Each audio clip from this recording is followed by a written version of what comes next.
Today's goal is to write a recursive and an explicit definition of a sequence. So you're probably first asking yourself, well, what is a sequence? A sequence is a list of numbers. That's it. So far we've studied function families this year, and a function is a relationship such that every input produces a single output. So for example, f of x equals x plus 1 is a very basic function. It produces values like this. If you put 0 in, the only output you get out is 1. If you put 3 in, you get out 4. If you put square root of 7 in, you get out square root of 7 plus 1, and so on. So this is a relationship such that each x value produces a single y value. That's like saying if you put in negative 1.2, the only possible y value you get back is 0.2. And a sequence is similar. For example, f of n equals n plus 1, such that n is greater than or equal to 0, is going to produce values that have a similar relationship. But this time, notice we're using n instead of x to remind ourselves that we're not putting in negative numbers, we're not putting in radicals, we're not putting in decimals or fractions. We're only going to use whole numbers, starting specifically with the whole number 0. So when we put the whole number 0 into this definition of a sequence, we get 0 plus 1 is 1. Then we put in the next whole number, which is 1. 1 plus 1 is 2. 2 plus 1 is 3, and so on. So this is our list of numbers, our sequence. This n is greater than or equal to 0 is called the domain. It tells us what number do we substitute into the definition of the sequence to get the initial term.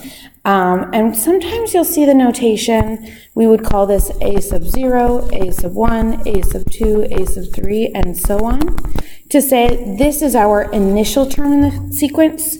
This is the first term after the initial term, the second term after the initial term, and so on. Also notice that a sequence will usually end with this ... This is called an ellipsis. This is the same word we use in English in a grammar class when we see the ...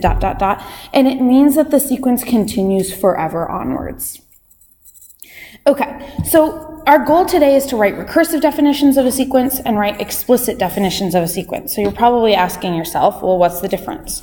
Let me tell you a true story. My first teaching job was on the Navajo Nation in New Mexico. And here were the actual directions to get from sort of the teaching office to my apartment. But they're out of order. So when you take a look at these directions, if, for example, I had said, what's my third move, it would be impossible to tell unless you knew the second move. Like you'd say, okay, if I'm leaving Gallup, well, this has to be the first direction. When you leave Gallup, drive until you get to through. Well, when you get to through, oh, this has to be the second direction. And I don't know what the third direction is until, oh, well, it's got to be the one that comes after. This is an example of a recursive sequence of directions because you can't tell what the next move is until you know what the move before it is. Mathematically, let me give you an example. F of 0 is 12. And f of n plus 1 is 1/2 f of n. Now this notation is scary, but really this is just telling you the initial term in the sequence is 12. So our sequence will start with a 12. And this is telling you f of n plus 1 is like saying the next term is based on the last term. Or like in my directions, if I want to know what my fourth move is, I have to know what the third direction was. So this is saying to get the next term, take the previous term and multiply it by a half. So 12 times a half is 6.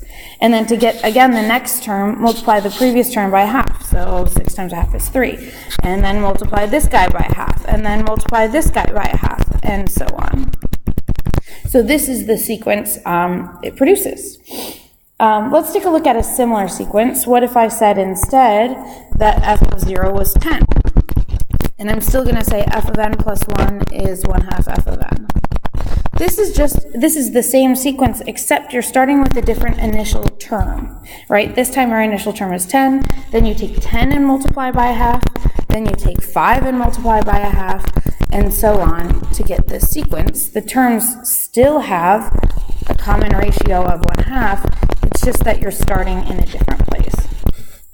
Let's take a look at yet a different sequence, something similar. If I said f of 1 is 10, and f of n plus 1 is 1/2 f of n, this is saying again, I start with 10, then I multiply by a half, then I multiply by a half, and so on. This is just saying we're going to call this guy a sub 1, whereas we called this guy a naught or a sub 0. This is like we're saying this is an initial term. This is just naming differences. This time we're calling 10 the first term. It produces the same sequence as the example we just looked at. Okay, so these are all examples of recursive definitions. You can figure out the next term by doing something to the term before it. But an explicit definition of a sequence is going to look similar to functions that we've been dealing with for a long time. So for example, f of n equals negative 1/2 n plus 10, where n is greater than or equal to 0. This is an example of an explicit definition, because if I said, what's the 7th term? Well, you could say, well, the 7th term would be 6 terms after your initial guy, and simply plug in that index, that number, and very quickly realize what the 7th term is going to be. Whereas in these recursive definitions, if I said, what's the 7th term in the sequence? Well, I don't know, what's the 6th term? You're going to have to figure out the 6th term, and in order to know the 6th term, you got to know the 5th term, and so on. So this definition, if I just asked you what's the 7th term, here would be your answer. The 7th term is 7. But if I said, for example, name the first 5 terms in the sequence, again, this is telling you, what do you sub in first? We sub in 0, so negative 1/2 times 0 would be 0 plus 10. So the first term would be 10. And then you can sub in any whole number, so 0, 1, 2, 3, 4, and so on. So to figure out the next term, I have to sub in 1. So negative 1/2 times 1 would be negative 1/2. So this would be 9.5. Next, I can sub in 2. Negative 1/2 times 2 would be negative 1. Negative 1 plus 10 would be 9. To get the next term, I'm going to sub in the next value, and you'll see that this sequence is starting to emerge.